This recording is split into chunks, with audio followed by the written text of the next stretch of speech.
యాదవులారా రండి, కదలండి.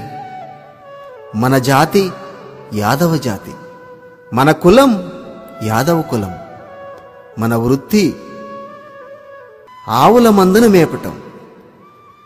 యాదవులారా, భారతదేశంలో మన యాదవ జాతికి అపూర్వమైన చరిత్ర కలిగి ఉన్నది.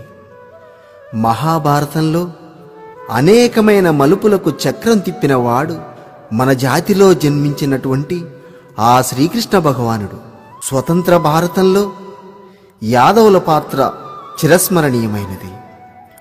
కట్టబ్రహ్మణ, శివాజీ దగ్గర నుండి ఎవరెస్ట్ శిఖరాన్ని అధిరోహించిన మహిళ అనితా యాదవ్ వరకు ఎందరో మరెందరో మహనీయులు మన జాతిలో జన్మించారు.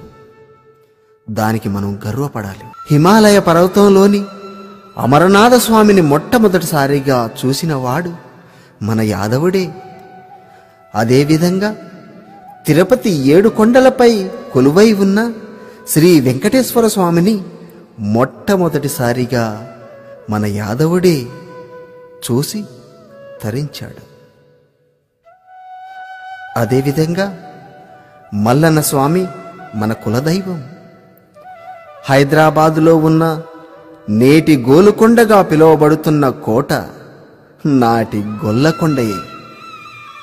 ఇలా చెప్పుకుంటూ పోతే నాటి చరిత్రలో భక్తిపరమైనటువంటి విషయాలలో యాదవులది ఎంతో పాత్ర ఉందని మనం గుర్తించాలి. ఇలాంటి గొప్ప చరిత్ర ఉన్నటువంటి యాదవులంతా ఒక్కటై నాటి చరిత్రను మళ్ళీ పునరావృతం చేద్దాం. అదేవిధంగా మన రాష్ట్రంలో యాదవ జాతి లేనటువంటి గ్రామాలు లేవని మనం చెప్పుకోవచ్చు.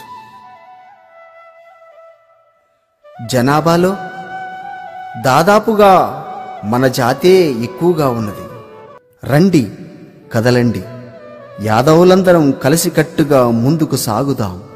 రండి, కదలండి, యాదవులందరం మునుముందుకు సాగుదాం. రండి. జై యాదవ్, జై జై మాధవ్.